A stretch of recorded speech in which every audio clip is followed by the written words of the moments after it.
Okay, this bill cleans up language throughout Title II regarding political parties, as we now have approval voting within the city, and we have had that since 2020. Clarifying that, we are also clarifying how an election is being called and how petition signatures are counted. This allows you to have people sign more than one petition because we have approval voting and you can vote for more than one candidate. This allows people to sign more than one petition. It also alleviates pressure on the Board of Elections to cross-check those signatures across petitions. This also strengthens the process for the Board of Elections and the Collector of Revenue to identify if taxes aren't paid in full for any candidate.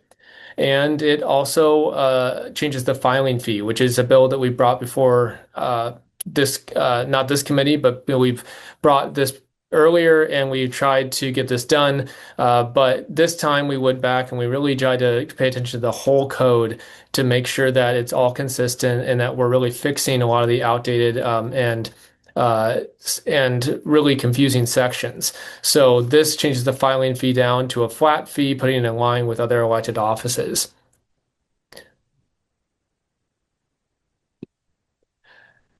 This bill also codifies current BOE policies like ballot order. It clarifies the process for special elections, saying that all the personal elections are to be carried out in a nonpartisan manner if the charter is changed.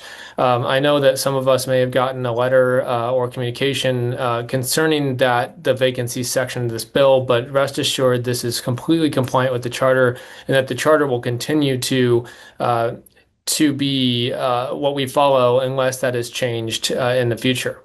This also clarifies that there will be no primary with two or fewer candidates, only in special elections. We had an election like this a few years ago for a special election to fill the president of the board seat, and that featured a completely unnecessary primary where the two candidates who competed went on to just compete again with no changes in who was on that ballot. We know that the filing fee as it exists right now, I think was intentionally, or I should say it was unintentionally raised to an amount that is wildly out of line with other offices in the region. We know that 37 Americans cannot afford a $400 expense. Elections really should be about the quality of the candidate. And we believe the real test of a candidate is collecting those signatures, that time and effort and support from the community that's necessary to do that. As well as, I've heard concerns in the past about skin in the game.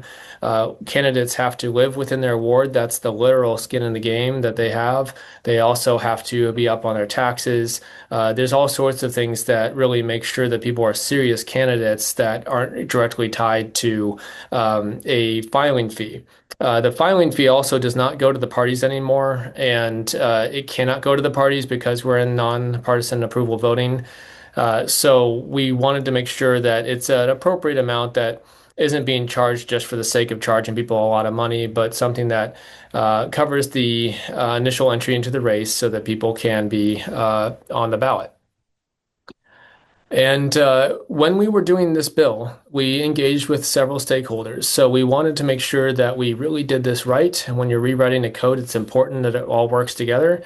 So we worked closely with the Board of Election Commissioners on this, and they are in support of this bill.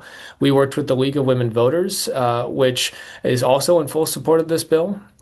We met with almost every alderperson, and I appreciate each and every one of you who met with us and helped share your preferences for this bill and how we can make it better. We also have the support of the mayor's office on this bill, and we also engaged with the comptroller's office on this bill. There's a lot in the code that was kind of not relevant anymore to how elections work in the city of St. Louis. But, a lot other than removal of kind of that extraneous information, a lot of it is just kind of codifying what has happened with elections in the last 5 years. I think we at the election board appreciate our role as clerks. We appreciate the opportunity to run your elections. It's the city's elections. It's not our elections. But I think that this code, what it primarily does, it sets up a process for the way state statute requires elections to be run. And I think it makes that clear. So I really appreciate Alderman Browning listening to our input on that and incorporating it into this bill.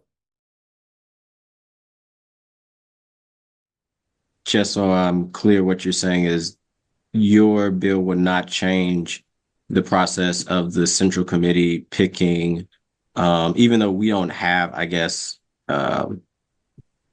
partisan, we're nonpartisan, but is it your belief that the Central Committee still would, I guess, uh, nominate a person?